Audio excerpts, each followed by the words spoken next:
Chapter 5. I think that both of us simultaneously cried out in mixed awe, wonder, terror, and disbelief in our own senses as we finally cleared the pass and saw what lay beyond. Of course, we must have had some natural theory in the back of our heads to steady our faculties for the moment.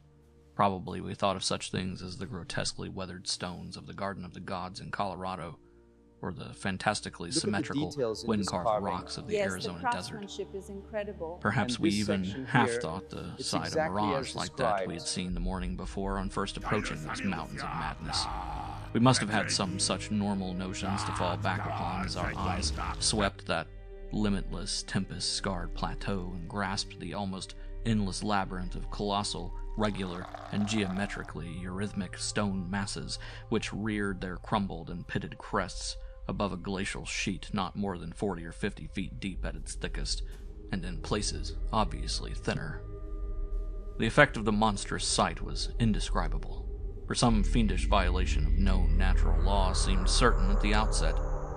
Here, on a hellishly ancient tableland fully 20,000 feet high, and in a climate deadly to habitation since a pre-human age not less than 500,000 years ago, there stretched, nearly to the vision's limit, a tangle of orderly stone which only the desperation of mental self-defense could possibly attribute to any but a conscious and artificial cause. We had previously dismissed, so far as serious thought was concerned, any theory that the cubes and ramparts of the mountainsides were other than natural in origin. How could they be otherwise, when man himself could scarcely have been differentiated from the great apes at the time when this region succumbed to the present unbroken reign of glacial death? Yet now the sway of reason seemed irrefutably shaken, for this cyclopean maze of squared, curved, and angled blocks had features which cut off all comfortable refuge. No. It was very clearly the blasphemous city of the mirage in stark, objective, and electable reality. That damnable portent had a material basis after all.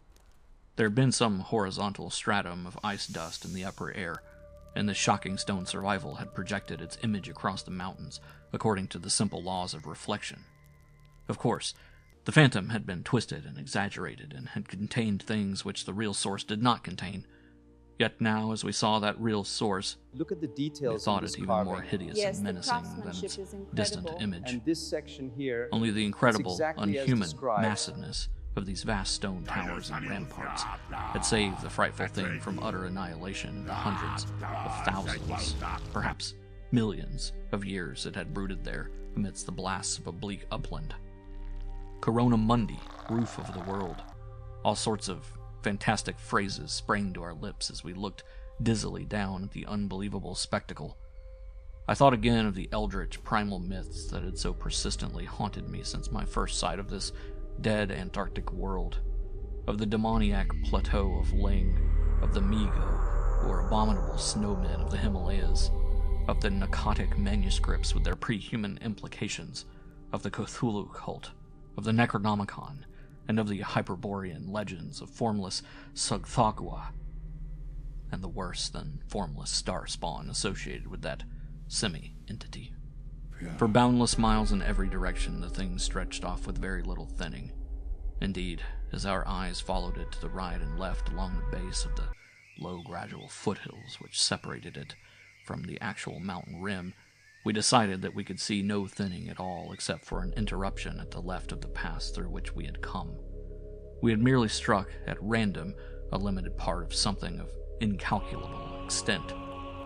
The foothills were more sparsely sprinkled with grotesque stone structures, linking the terrible city to the already familiar cubes and ramparts which evidently formed its mountain outposts.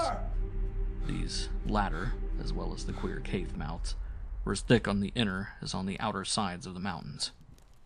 The nameless stone labyrinth consisted, for the most part, of walls from 10 to 150 feet in ice-clear height, and of a thickness varying from 5 to 10 feet. It was composed mostly of prodigious blocks of dark primordial slate, schist, and sandstone. Blocks in many cases as large as 4 by 6 by 8 feet, though in several places it seemed to be carved out of a solid, uneven bedrock of Precambrian slate. The buildings were far from equal in size, there being innumerable honeycomb arrangements of enormous extent as well as smaller separate structures. The general shape of these things tended to be conical, pyramidal, or terraced, though there were many perfect cylinders, perfect cubes, clusters of cubes, and other rectangular forms, and a peculiar sprinkling of angled edifices whose five-pointed ground plan roughly suggested modern fortifications. The builders had made constant and expert use of the principle of the arch, and domes had probably existed in the city's heyday. The whole tangle was monstrously weathered, and the glacial surface from which the towers projected was strewn with fallen blocks and immemorial debris. Where the glaciation was transparent, we could see the lower parts of the gigantic piles, and noticed the ice-preserved stone bridges, which connected the different towers at varying distances above the ground. On the exposed walls, we could detect the scarred places where other and higher bridges of the same sort had existed. Closer inspection revealed countless, largish windows, some of which were closed with shutters of a petrified material, originally wood, though most gaped open in a sinister and menacing fashion. Many of the ruins, of course, were roofless, and with uneven though wind-rounded upper edges, whilst others, of a more sharply conical or pyramidal model, or else protected by higher surrounding structures, preserved intact outlines despite the omnipresent crumbling and pitting. With the field glass, we could barely make out what seemed to be sculptural decorations in horizontal bands, decorations including those curious groups of dots whose presence on the ancient soapstones now assumed a vastly larger significance. In many places, the buildings were totally ruined and the ice sheet deeply riven from various geologic causes. In other places, the stonework was worn down to the very level of the glaciation. One broad swath, extending from the plateau's interior to a cleft in the foothills about a mile to the left of the pass we traversed, was wholly free from buildings, and probably represented, we concluded, the course of some great river, which in tertiary times, millions of years ago, had poured through the city and into some prodigious subterranean abyss of the Great Barrier Range. Certainly this was above all a region of caves, gulfs, and underground secrets beyond human penetration.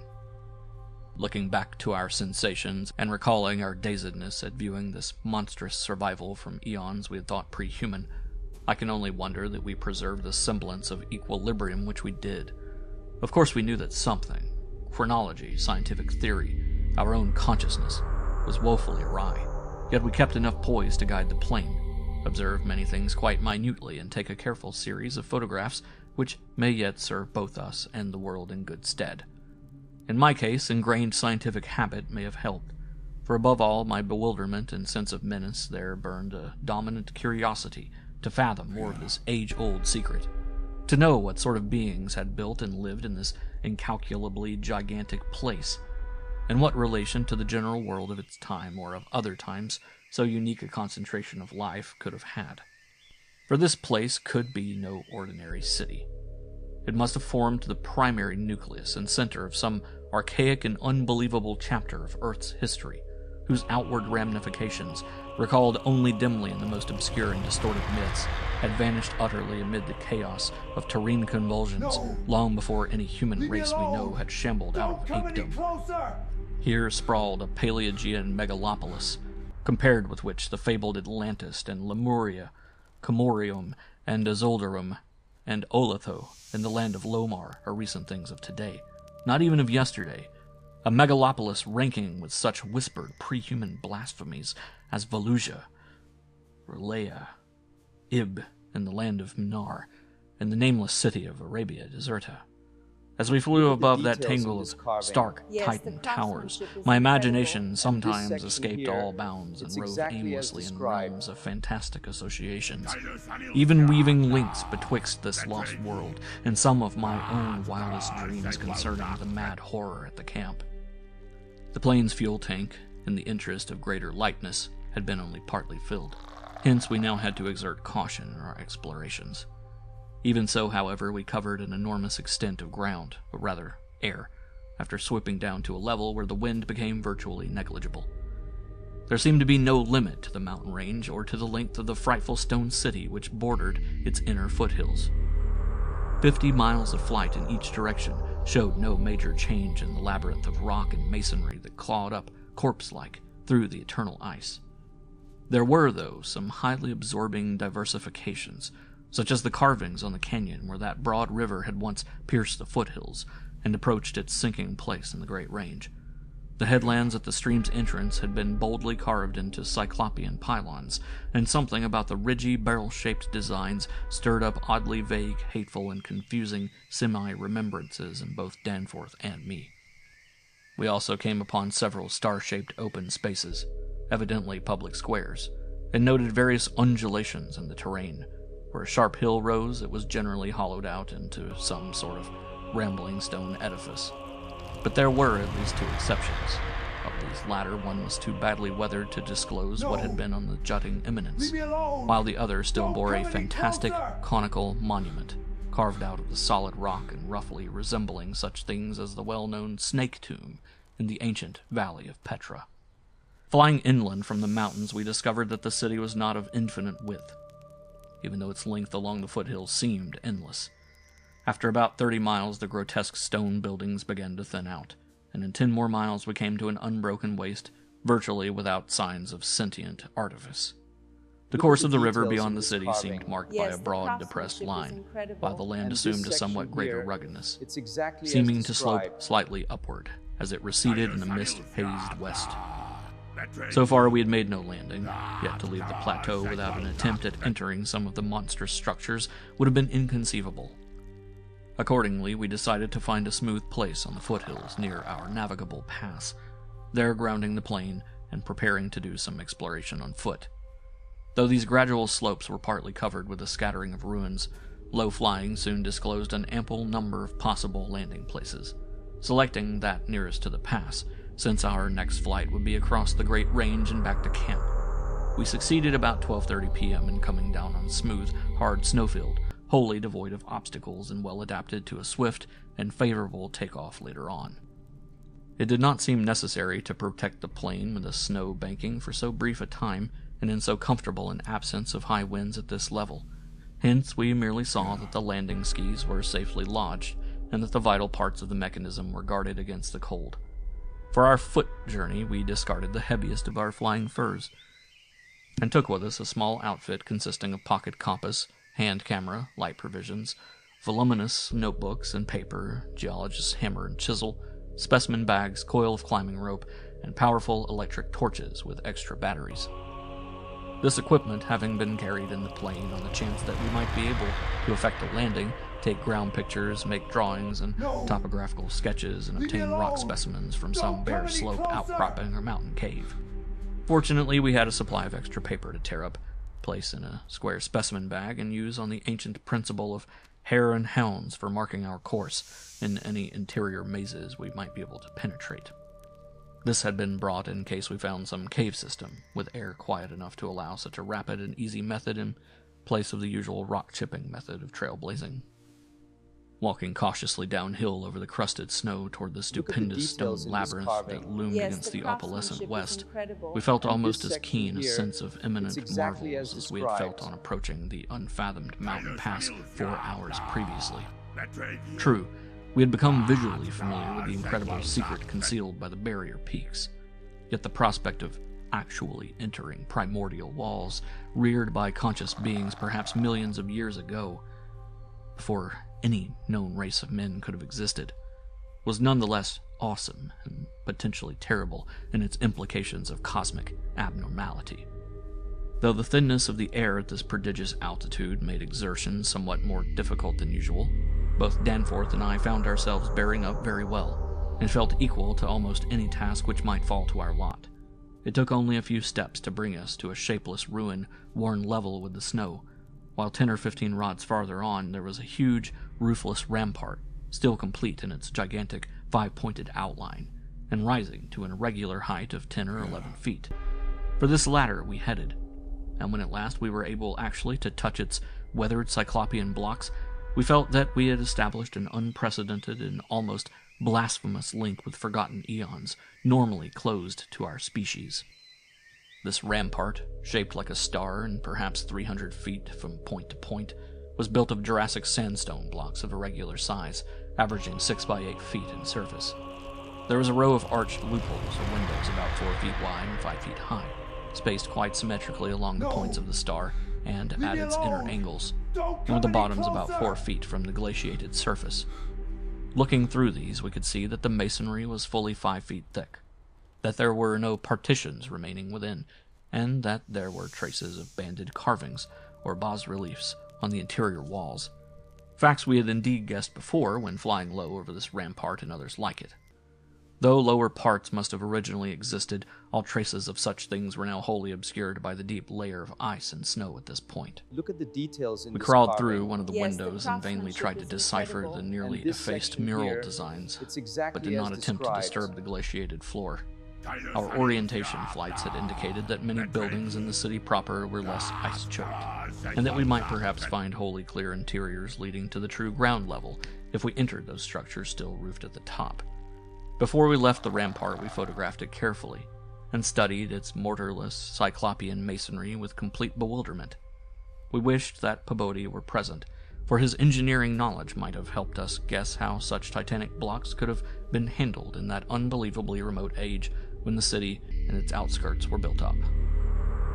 The half-mile walk downhill to the actual city, with the upper wind shrieking vainly and savagely through the skyward peaks in the background, was something whose smallest details will always remain engraved on my mind. Only in fantastic nightmares could any human beings but Danforth and me conceive such optical effects. Between us and the churning vapors of the west lay that monstrous tangle of dark stone towers, its outre and incredible forms impressing us afresh at every new angle of vision. It was a mirage in solid stone, and were it not for the photographs, I would still doubt that such a thing could be. The general type of masonry was identical with that of the rampart we had examined, but the extravagant shapes which this masonry took in its urban manifestations were past all description. Even the pictures illustrate only one or two phases of its infinite bizarrerie, endless variety, preternatural massiveness, and utterly alien exoticism. There were geometrical forms for which a Euclid could scarcely find a name, cones of all degrees of irregularity and truncation, terraces of every sort of provocative disproportion, shafts with odd bulbous enlargements, broken columns and curious groups, and five-pointed or five-ridged arrangements of mad grotesqueness.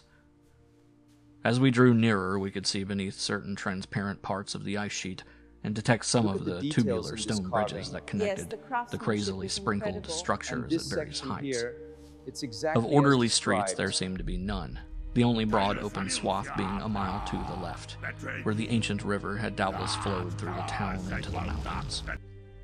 Our field glasses showed the external horizontal bands of nearly effaced sculptures and dot groups to be prevalent, and we could half imagine what the city must once have looked like, even though most of the roofs and tower tops had necessarily perished. As a whole, it had been a complex tangle of twisted lanes and alleys, all of them deep canyons, and some little better than tunnels because of the overhanging masonry or overarching bridges. Now, outspread below us, it loomed like a dream fantasy against a westward mist, through whose northern end the low reddish Antarctic sun of early afternoon was struggling to shine. And when for a moment that sun encountered a denser obstruction, and plunged the scene into temporary shadow, the effect was subtly menacing in a way I can never hope to depict. Even the faint howling and piping of the unfelt wind in the great mountain passes behind us took on a wilder note of purposeful malignity. The last stage of our descent to the town was unusually steep and abrupt, and a rock outcropping at the edge where the grade changed led us to think that an artificial terrace had once existed there. Under the glaciation, we believed there must be a flight of steps or its equivalent. When at last we plunged into the labyrinthine town itself, clambering over fallen masonry and shrinking from the oppressive nearness and dwarfing height of omnipresent crumbling and pitted walls, our sensations again became such that I marvel at the amount of self-control we retained.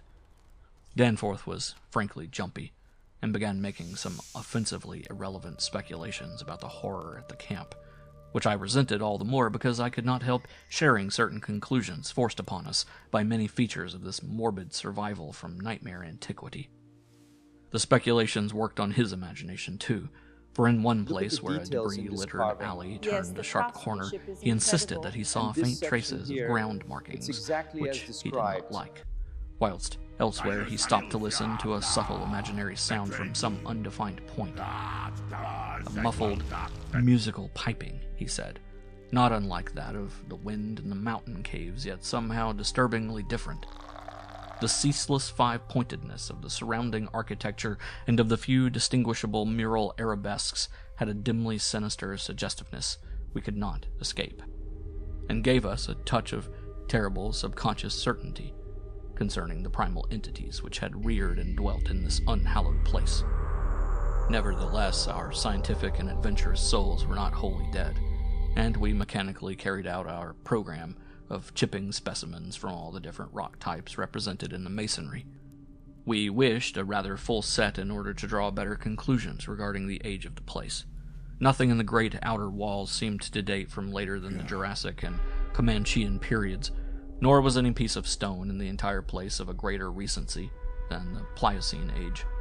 In stark certainty, we were wandering amidst a death which had reigned at least 500,000 years, and in all probability even longer. As we proceeded through this maze of stone-shadowed twilight, we stopped at all available apertures to study interiors and investigate entrance possibilities. Some were above our reach, whilst others led only into ice-choked ruins as unroofed and barren as the rampart on the hill. One, though, spacious and inviting, opened on a seemingly bottomless abyss without visible means of descent. Now and then we had a chance to study the petrified wood of a surviving shutter, and were impressed by the fabulous antiquity implied in the still discernible grain. These things had come from Mesozoic gymnosperms and conifers, especially Cretaceous cycads, and from fan palms and early angiosperms of plainly tertiary date. Nothing definitely later than the Pliocene could be discovered. In the placing of these shutters, whose edges showed the former presence of queer and long-vanished hinges, usage seemed to be varied, some being on the outer and some on the inner side of the deep embrasures. They seemed to have become wedged in place, thus surviving the rusting of their former and probably metallic fixtures and fastenings. After a time, we came across a row of windows, in the bulges of a colossal five-ridged cone of undamaged apex, which led into a vast, well-preserved room with stone flooring. But these were too high in the room to permit of descent without a rope. We had a rope with us, but did not wish to bother with this 20-foot drop unless obliged to, especially in this thin plateau air, where great demands were made upon the heart action. This enormous room was probably a hall or concourse of some sort, and our electric torches showed bold, distinct, and potentially startling sculptures arranged round the walls in broad horizontal bands, separated by equally broad strips of conventional arabesques. We took careful note of this spot, planning to enter here unless a more easily gained interior were encountered. Finally, though, we did encounter exactly the opening we wished, an archway about 6 feet wide and 10 feet high, marking the former end of an aerial bridge which had spanned an alley about 5 feet above the present level of glaciation. These archways, of course, were flush with upper-story floors, and in this case one of the floors still existed. The building, thus accessible, was a series of rectangular terraces on our left facing westward. That across the alley where the other archway yawned was a decrepit cylinder with no windows, and with a curious bulge about 10 feet above the aperture. It was totally dark inside, and the archway seemed to open on a well of illimitable emptiness. Heaped debris made the entrance to the vast left-hand building doubly easy, yet for a moment we hesitated before taking advantage of the long-wished chance. For though we had penetrated into this tangle of archaic mystery, it required fresh resolution to carry us actually inside a complete and surviving building of a fabulous elder world, whose nature was becoming more and more hideously plain to us. In the end, however, we made the plunge, and scrambled up over the rubble into the gaping embrasure. The floor beyond was of great slate slabs, and seemed to form the outlet of a long, high corridor with sculptured walls. Observing the many inner archways which led off from it, and realizing the probable complexity of the nest of apartments within, we decided that we must begin our system of hare and hound trailblazing. Hitherto our compasses, together with frequent glimpses of the vast mountain range between the towers in our rear, had been enough to prevent our losing our way. But from now on, the artificial substitute would be necessary. Accordingly, we reduced our extra paper to shreds of suitable size, placed these in a bag to be carried by Danforth, and prepared to use them as economically as safety would allow. This method would probably gain us immunity from straying, since there did not appear to be any strong air currents inside the primordial masonry. If such should develop, or if our paper supply should give out, we could of course fall back on the more secure, though more tedious and retarding method of rock chipping. Just how extensive a territory we had opened up, it was impossible to guess without a trial. The close and frequent connection of the different buildings made it likely that we might cross from one to another on bridges underneath the ice, except where impeded by local collapses and geological rifts, for very little glaciation seems to have entered the massive constructions. Almost all the areas of transparent ice had revealed the submerged windows as tightly shuttered, as if the town had been left in that uniform state until the glacial sheet came to crystallize the lower part for all succeeding time. Indeed, one gained a curious impression that this place had been deliberately closed and deserted in some dim bygone eon, rather than overwhelmed by any sudden calamity or even gradual decay. Had the coming of the ice been foreseen, and had a nameless population left en masse to seek a less doomed abode, the precise physiographic conditions attending the formation of the ice sheet at this point would have to wait for later solution. It had not very plainly been a grinding dive. Perhaps the pressure of accumulated snows had been responsible, and perhaps some flood from the river, or from the bursting of some ancient glacial dam in the Great Range, had helped to create the special state now observable. Imagination could conceive almost anything in connection with this place. End of Chapter 5.